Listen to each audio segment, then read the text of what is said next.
All right, guys, here we go. Welcome back to the tutorial. We are ready to query our dataset lineage and really get started with some of this data processing stuff. This is going to be a blast. Where do I need to start? Well, I need to find the API that I want to query. Let's start with that. Where's my query that gives me the lineage of this data set?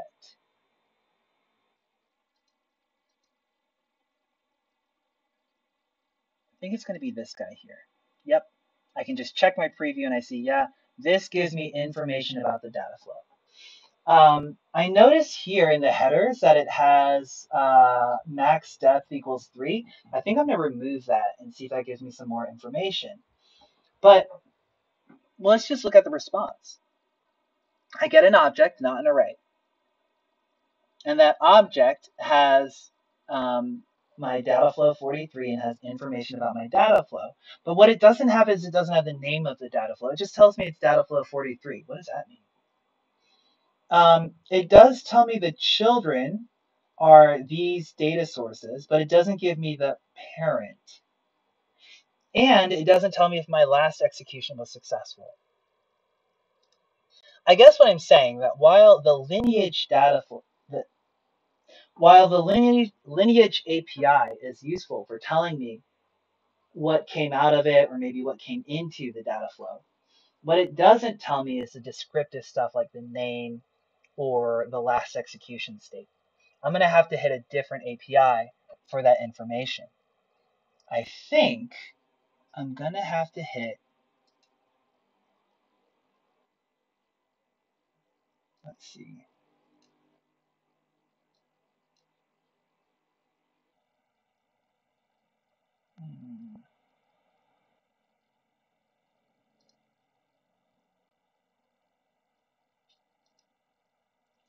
Yeah, I'm going to have to hit this API, data processing v2 data flows. Now what's interesting here is data flows question mark, data flow ID equals 7. It allows me to send the data flow that I want to get information about as a parameter. But as I look in the preview of the response, it says onboard flows. Notice it gives me an array. And that array says ID 7, and then it gives me information about the data flow, including my inputs, the last execution state, as well as the output data sets. This is the kind of stuff that I want to augment my lineage with. But what's intriguing to me is the fact that it gives me an array and it says, hey, the first object is called 0. I assume I could have the objects 1, 2, 3, 4, 5 if I altered my query and sent multiple data flow IDs. We're about to do all that in this tutorial. I'm ready. Let's do it. Okay. All right. So I don't think I'm going to even try to write all of this from scratch. Let me use some recycled code here. I have an app called Domo, and let's clean it out and stitch it together one piece at a time.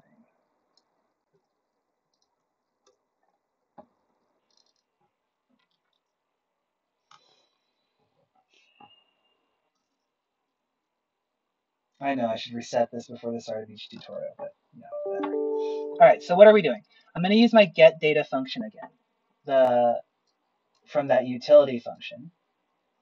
Let me arrange my screens a little better.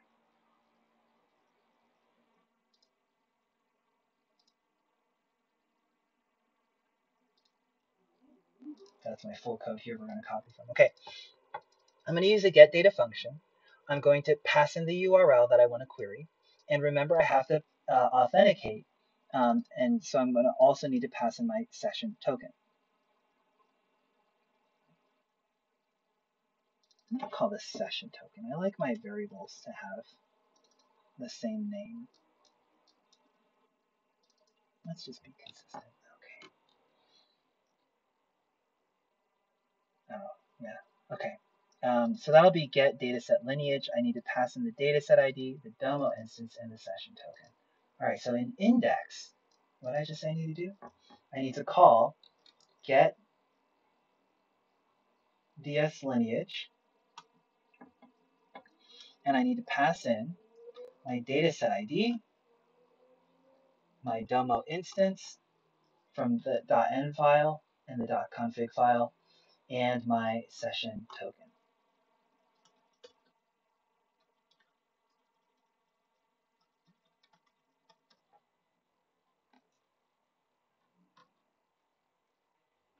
Now I'm going to console.log my lineage.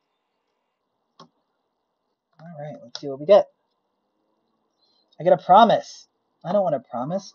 Well, remember, anytime you query an API, that's an asynchronous request, right? So I have to tell it, hey, wait until you get a response before you try to print your lineage. Okay, and now I have my lineage. My lineage includes, again, an object, not an array, but an object that has dataflow 7 and dataflow 43, doesn't have the name, doesn't have my inputs or outputs or anything like that. Okay, so let's extend this lineage data set. I want to look up properties of interest, but in order to do so, I need to get the data flows that were used as an input. So in order to do that, I need to get a list of data flow IDs.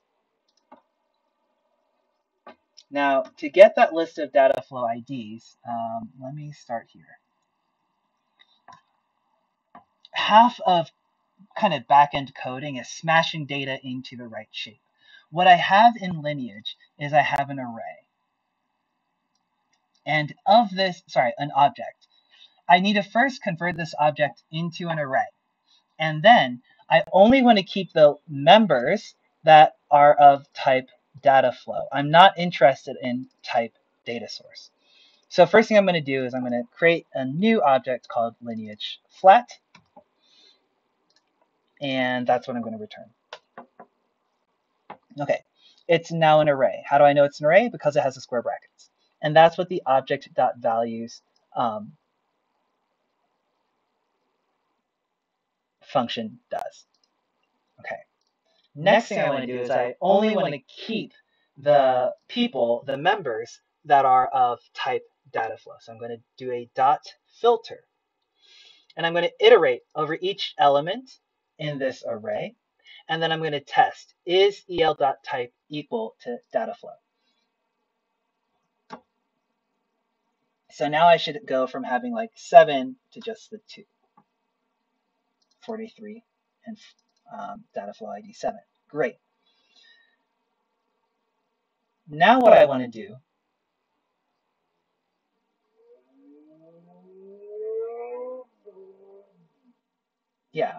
sorry, I lost some code here. Now what I'm going to do is I need to construct my URL that says, that was this guy here. I need one row that says, hey, data flows, question mark, and then pass the parameters, data flow ID equals 7, and data flow ID is equal to 47, or whatever the ID was. So what I need to do is I have an array, and remember an array is 2 values, right? So I need to reduce it into 1 value. And to do that reduction, I am going to, for starters, just keep the ID as data flow list. So I just want the IDs. Then I'm going to do this. I'm going to run a reduce operation over the data flow list. Remember, it's going to contain an array of 1 and 47, 3 and 47. And then what a reduce function does is it says accumulate or loop over and keep the previous value. So if the previous value is blank, then return or concatenate data flow ID and the element, which is just the ID. If the previous value is not blank, then you're going to concatenate ampersand data flow ID and the element. If you've never looked at array reduce, it can take a sec to wrap your head around. So again, this is a Googleable thing, but it's just another array operation like map or filter. in any event, not sure why I have this bit of code here. We can now, I'm just going to console.log dataflow URL. And now my URL is this guy, data processing data flows. Remember, here's my first one, data flow ID equals 7. And because the accumulator was not blank the second time around, it concatenated ampersand data flow ID. Okay, that's my reduce operation. But now what I need to do is I need to get this data from Domo.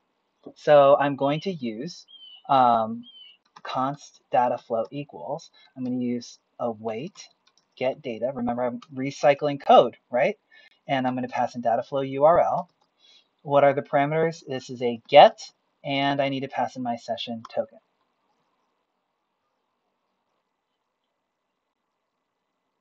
And now let's console log the response.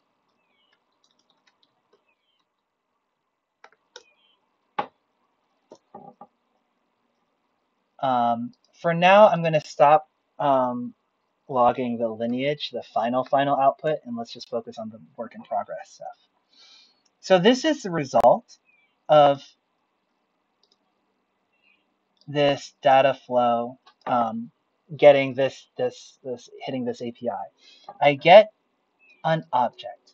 This object has a metadata that tells me there's a total count of 2. It also has a key value pair of onboard flows, which is an array that contains my 2 data flows, ID 43 and ID 7. What's interesting is where lineage did not have the name, the results of this API does include my name, it does include my inputs and outputs, and it also tells me about my last execution status, which is, why don't I see it? Here in this object. So what I want to do is instead of returning lineage flat, I want to take lineage flat and add these attributes. So how am I going to do that? Well, I'm actually going to copy this code because I'm lazy. I'm going to define a new object called lineage display. And it's going to be defined by taking lineage flat and mapping over each element, or mapping and looping are kind of synonymous. It's going to loop over the lineage.flat object.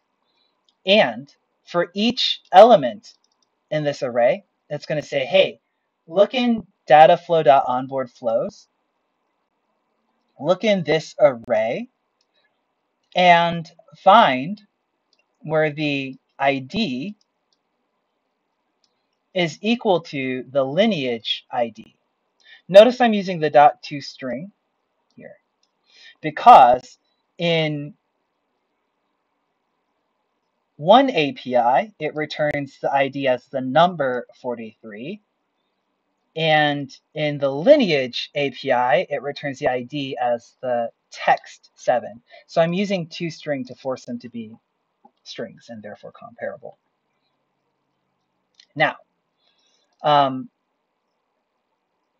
there is a difference. This is just like giving you information you may or may not want to know, but there's a difference between the map and the for each operation on an array. For each does not return something. There is no return sentence. With map, you can return something. But notice with .map, we assign the output to a new object. Because with .map,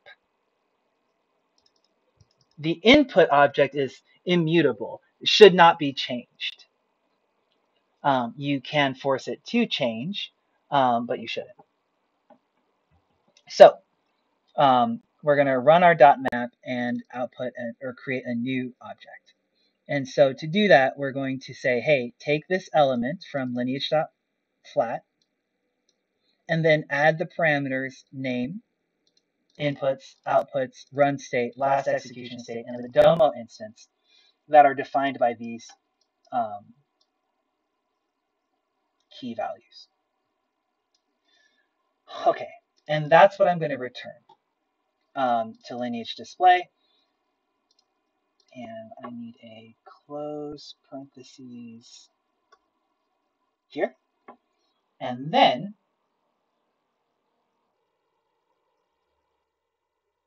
why are you unhappy?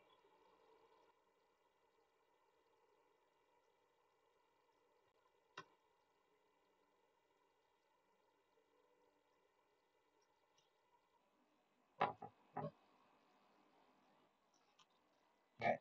And then I'm going to return this new object, lineage display, from my get ds lineage function. And then I'm going to print it. All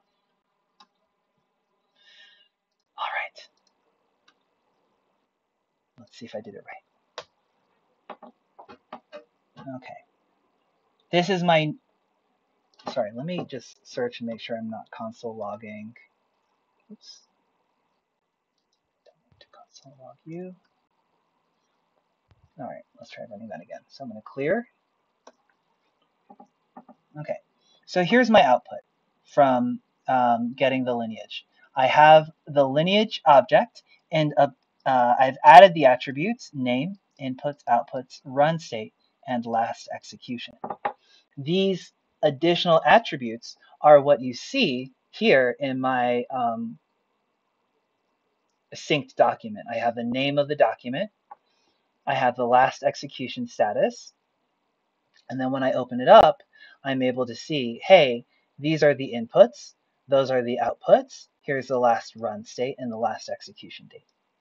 Those are things that I want to sync in my library.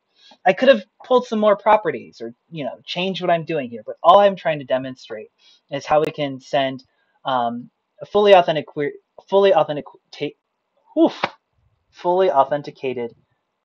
requests and hit Domo's APIs and take that result and kind of manipulate it in JavaScript. That's the end of just getting the data lineage. The next bit of the puzzle is now we have to interact with Notion, which is a whole different API, a whole different system for updating and putting content into documents. So if you liked what you see so far, hope you stay on the journey. Speak soon.